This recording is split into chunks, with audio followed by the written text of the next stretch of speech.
Udhna BRC પાસેથી auto રિક્ષામાં સવાર માતા પુત્ર પૈકી માતાના હાથમાં 1.20 લાખની મત્તાળુ પર્સ આંચકનાર 3 રીઢા ગુનેગારને ઝડપી પાડવામાં આવ્યા છે.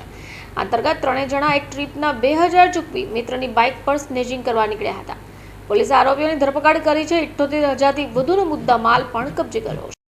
ઉધના પોલીસે બાતમીના આધારે ભીમનગર ગરનાળા નજીકથી યામાહા FZ બાઇક GJ5LR06164 પર પસાર થતા 21 વર્ષીય અશફાક ઉર્ફે માયા, તોફિક ઇબ્રાહિમ અને 20 વર્ષીય મોઇન ઉર્ફે બોબડા ઉર્ફે પેરા સરવર ખાન પઠાણને ઝડપી લીધા છે. તેની પાસેથી બાઇક, સોના ચાંદીના દાગીના, 78,000થી વધુનો મુદ્દામાલ પણ કબજે કર્યો છે. આ ત્રણેય રીઢા ગુનેગારો છે અને 5 દિવસ અગાઉ 5 વાગ્યાના અરસામાં ઉધના બીઆરસી નજીકથી ઓટો રિક્ષામાં ઉનપાટિયા સ્થિત જતા કમલેશભાઈ કમરુભાઈ દરડિયા અને તેની માતા શેનાઝબેન નિશાન બનાવ્યા હતા.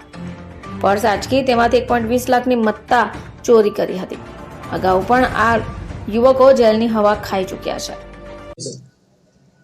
ઉધના પોલીસ સ્ટેશન વિસ્તારમાં તારીખ 7 ફેબ્રુઆરીના સવારે લગભગ 5:30 થી 6 વાગ્યાના સમય દરમિયાન એક મહિલા જે છે એ પોતાના પરિવાર સાથે રિક્ષામાં બેસી અને જઈ રહ્યા હતા ત્યારે ઉધના નવસારી રોડ ઉપર 3 આરોપીઓ જે છે એમણે આવી અને બાઇક ઉપર એમનું બાઇક રિક્ષાને પેરેલલ ચલાવી અને મહિલાના પર્સની ચીનાજપટી કરી અને પર્સની ચોરી કરેલી હતી.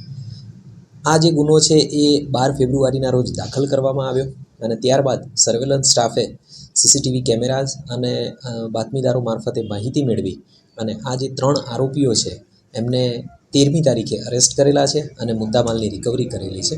આ જે મુખ્ય 3 આરોપીઓ છે એ અશફાક ઉર્ફે માયા ઉર્ફે કાલિયા, બીજા તોફિક ઇબ્રાહિમ શાહ, ત્રીજા મોઇન ઉર્ફે બોબડા ઉર્ફે પેરા. આ 3 આરોપીઓ જે છે એ આ સ્નેચિંગની પ્રવૃત્તિ કરતા હતા અને આ માટે જે ચોથો આરોપી જે છે આસિફ હયાત ખાન પઠાણ એના બાઇકનો ઉપયોગ કરતા હતા અને આ બાઇક ઉપયોગ કરવા માટે થઈ અને એને આ લોકો આરોપીઓ પૈસા આપતા હતા. આ ગુનો ડિટેક્ટ કરી લેવામાં આવ્યો છે. આ પૈકીના જે મુખ્ય 3 આરોપીઓ છે એમાંથી અશફાકની સામે 14 જેટલા ગુના દાખલ થયેલા છે, જેમાં મોટાભાગના સ્નેચિંગના ગુના છે.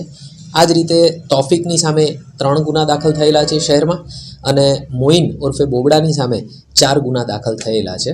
હાલે આરોપીઓ રિમાન્ડ હેઠળ છે અને એમની વધારે પૂછપરછ ચાલુમાં છે.